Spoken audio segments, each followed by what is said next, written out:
JPP back in the news again. Me?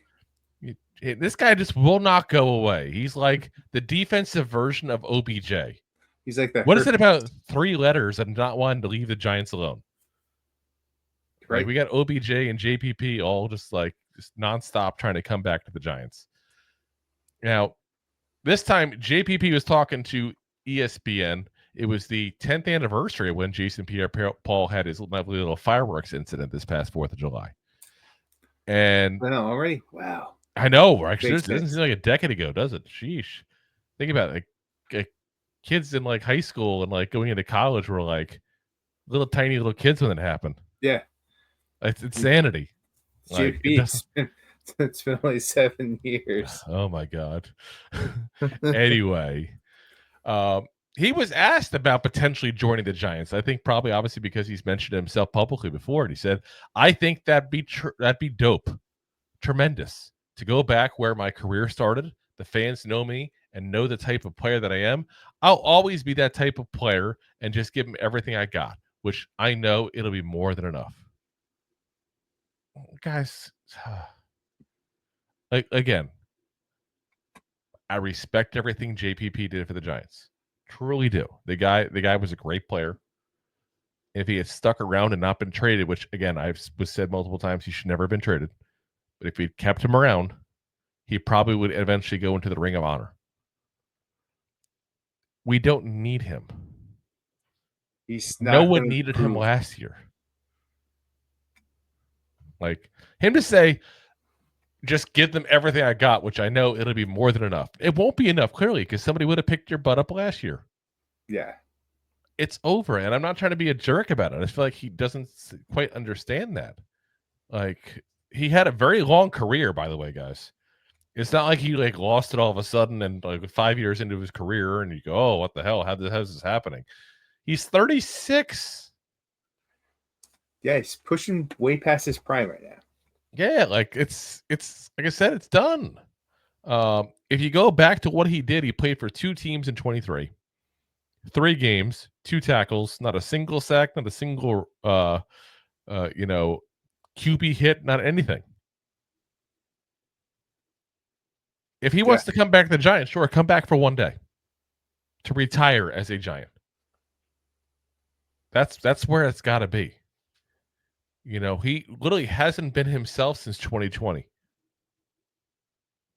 Because again, age just finally got to him there. You know, he had a little bit of a run there with the Bucks, including getting a Super Bowl. Obviously, you know, he's got now 2 Super Bowl rings in his career. He's got 3 Pro Bowls. He's got a 1 first team All Pro. You know, I just feel like it's sad when sometimes when players don't realize it's over. And it's not because like it's not sad because like you know you look at the memories and what you had and stuff. It's more like I don't want them to diminish what they were. It's kind of like for us. Like I remember growing up, always hear about Willie Mays stumbling around Shea Stadium. Yeah, like that was the end of his career. He probably should have retired. He kept on playing. And I've said on a record multiple times, players should be able to decide when it's time to hang up the cleats. Like they've earned that right. Sometimes you don't get to decide that. And sometimes the NFL decides it for you. Yeah. Sadly, sometimes, not just the NFL, but it's like the ownerships of the team. Because like, if you can't produce what you did, I mean, he's like I said, 36. If you can't do what you did 15 years ago, yeah, like this is an elite league. Like you have to be a top performer, and you know, mother time, father time, whatever you want to say, isn't fair to everyone. 36 is a long time to be playing on defense. It is. I mean, and he ends it with, if assuming this is the end, 94.5 sacks. That's a hell of a lot of sacks. You know, it's like I said, damn good career overall, but it's just time.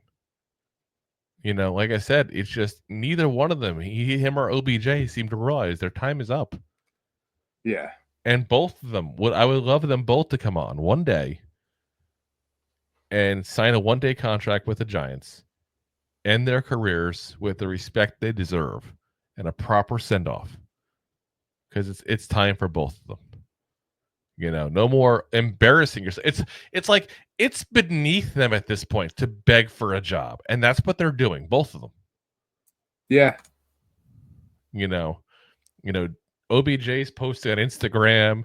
JPP is talking to anybody who'll listen about wanting to come back. Like, hire me. Look over. at me, I'm right here. It's over. Like, you got too much legacy to be a guy walking around with a suit and a stack of resumes. Yeah, and that's it too. Like, you had such a great career. You're going to tarnish your legacy by putting up terrible numbers at this point in your career. But not even numbers, because nobody wants him. Nobody wanted him last year. Again, 23. He played in 3 games. Or as he says, 3 games. My strong hands. I'm just like, that's the NFL has already told you that you're not good enough anymore. His last year starting was 2022.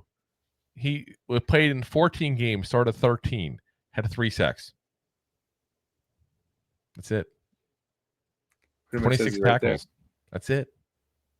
Like, he was done years ago. Again, it's sometimes it hits you and it goes way fast. And that's what I think just happened to him. And players, sometimes get a chance to try it a couple of times to prove otherwise. Because of legacy, he's had those chances. He's been now on since this is, I'll just say, the first 3 years, 21 to 23. Okay, he was with 4 teams. The NFL has spoken. You, sir, have been spoken. You've been voted off the island. Like I said, congrats on a great career to him. I mean, JPB again deserves all the respect for what he did as a Giant. That great 11 season, was literally easily could have won Defensive Player of the Year. And, again, great career, but just it's time. It's time to give it up and hang it up there. So, yeah. Thanks for watching. Like the show? Of course you do, or you would have turned it off by now and not be hearing me. There are plenty of ways to support the show. YouTube is the best place to join us, and we offer memberships there with fun benefits like custom emojis and early access to video clips. Of course, there you can also send super chats and stickers to send one-time support payments. The best way to support the show is to buy these drunk idiots beers at buymeacoffee.com/2giantgoofballs. Along with one-time support payments, there are also monthly plans, so you can continue to help kill their livers each month. You can also show people that you are a goofball by visiting our store at 2giantgoofballs-shop.fourthwall.com. We got everything from shirts, hats, phone cases, funny candles, buttons, stickers, and even a 2 Giant Goofballs towel to dry off your goofballs. Of course, you can always support the show for free by simply hitting the like, subscribe, and share button wherever you are watching or listening to this. Hit the thumbs up on YouTube. Leave a 5-star review on Apple Podcasts. It helps the show tremendously, and quite frankly, the Goofballs suck at marketing and need your help to get the word out. Thank you for being part of the Goofball Army and for taking the time out to support the show. If you like that clip, then you will love the full episodes too. Find us on your favorite podcast app and look for us on all your favorite social media platforms. Thanks so much. Please, I'm begging you. Please subscribe.